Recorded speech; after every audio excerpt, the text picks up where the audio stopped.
Welcome to Narratives Leadership Story Talks, where great leaders go beyond the bottom line to create lasting impact. Join hosts Jerome and Julienne Ryan as they uncover the stories behind real-world challenges, offering practical insights to help you lead with empathy, authenticity, and purpose. Each episode dives into how leaders use storytelling to build trust, foster connection, and inspire action. Whether you're navigating workplace dynamics, driving change, or building high-performing teams. So I'd be like, hey, space will solve climate change problems on Earth. STEM, inclusivity, no one cares. It's really funny. And they're terrifyingly disappointing. But they were like, yeah, okay, cool. And or it's going to be the haves and have-nots. It didn't matter. And so at the very end of the conversation, I was like, let's try a Hail Mary here. And I go, imagine a world where Star Wars, Apollo, and Star Trek never existed. Everyone stopped. Everyone stopped and like, what do you mean? I go, well, if space dies in a way that we keep using it to inspire and wonder and sort inside ourselves and create this innovation, that's done.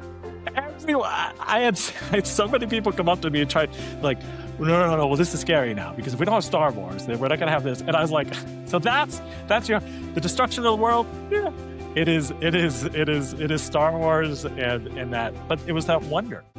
All right, welcome back to Leadership Story Talks. You just heard from Bryce Kennedy. That was a wonderful interview all about space, and of course we've seen.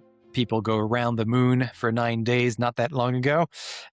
So it's quite apropos, I think. But yeah, I know that you and I wanted to talk, Julienne, about that sense of wonder that Bryce brought up in the interview and how that sort of unlocked things. So yeah, go ahead. Absolutely. Well, he brought up hope, moments of hope, and how that informed his work and what he was in pursuit of. And then the wonder that there's things that are bigger than all of us. And how can we put that into our work and make things happen with power of connection? But I kept thinking about this little kid. He must have been like looking up at the sky and going, I want to be an astronaut. I want to go through space like many of us have done, and how he managed to connect the dots and find pivots and chances that were not linear to get to this point in time. Right. Yeah. And I know you were mentioning to me that's if anyone out there is listening and is in the middle of a career change or thinking of a career change, that's a good episode to sort of draw inspiration from, right? And he had the perfect last name, like Kennedy Space Center. And then he had his own little space center in his head that he kept building on and moving forward. So I thought that was ironic and wonderful. Yeah, and I think what seemed to be instrumental for Bryce is that in terms of finding that direction, because there was a lovely moment in the episode where he also talked about, just realizing that everything he's done, he's probably failed at a 90% rate. And it's 10% of things, but it was worth it because those 10% of things that did work led him to where he is now. And that is truly his life's purpose. That's what he figured out. But one of the things along the way, it's one thing for you to figure out what your why is, what your purpose is, and what your values are, et cetera.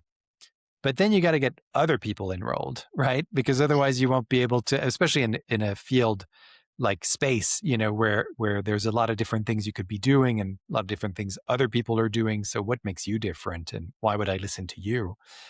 So it's one thing to figure that out for yourself, but then how do you get other people involved? And what I found interesting is that once he figured out that what is attractive about space and the space industry is that it gives us as humans a sense of wonder. We look up to the sky.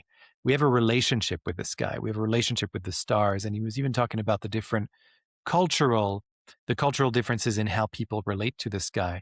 But the point is that everyone has a relationship to the sky, no matter where you're from, no matter what your ethnicity is, your background, whoever you are, there's something about the sky that he found provokes a sense of wonder. And once he started to share those stories of the little kids that look up to the sky with a sense of wonder, or the grown adults that go up and do these missions, that's the sense of wonder is something that once he started to share that, other people said, oh, now I understand what you're trying to do. There's something bigger than ourselves and it creates wonder. Of course, that's great. Let's support this. Let's support this initiative.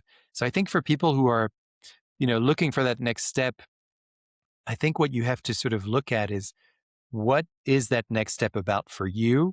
What does it provoke in you?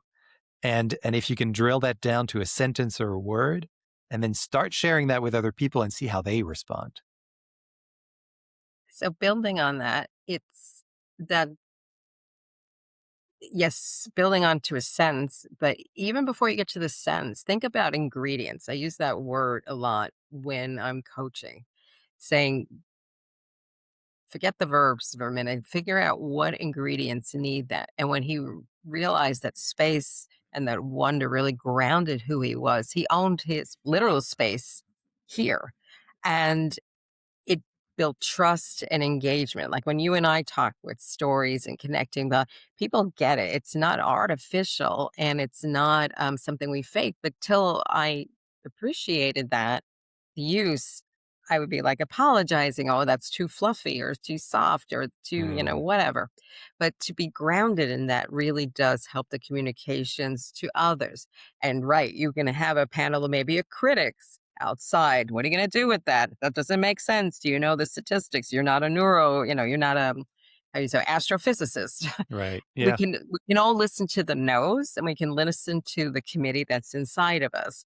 But once we start to get a little more clear and committed to honoring what's in our heart that doesn't always make sense, it does help forge a path. So Yeah. we're all learning Yes. as we're going. And I can tell you that it does make a difference in how people show up in your life afterwards. Right. Yeah. And there's a lot of experimentation involved, right? You try Hmm. different things. But I think it really does help when you have that wonder, that word that you've drilled down to. And now you can start to create stories around that bring that word to life so that other people understand what it means to you. And then they can come up with their own stories of what wonder means to them. Right. So I think that's the beginning of finding stories that truly land. So I think that's a good piece of encouragement to leave people with is what is that word for you? When you look Hmm. to the future and what it is that you really want, are you able to drill it down to a word or a sentence? And then maybe from there, you'll start to think about some moments and some stories that bring that to life. And then you share those, try it out and see how people respond. And my guess is that they'll respond in a really positive way. Hmm. So I encourage everybody to try that out. As always, we've got some things for you to try. And Always. yeah, and again, want to thank you, Julienne, for being my wonderful Yes. co-host on this. This was a great Yeah. episode. So I encourage everybody to go and find the episode with Bryce Kennedy at narrative.com, NARATIV.com/podcast. As always, if you want some support in finding your word, your sentence, what it is that really matters to you so that you can tell stories that are going to bring people to action, you can go to narrative.com, reach out directly to us. We have a contact form on the website that's very handy.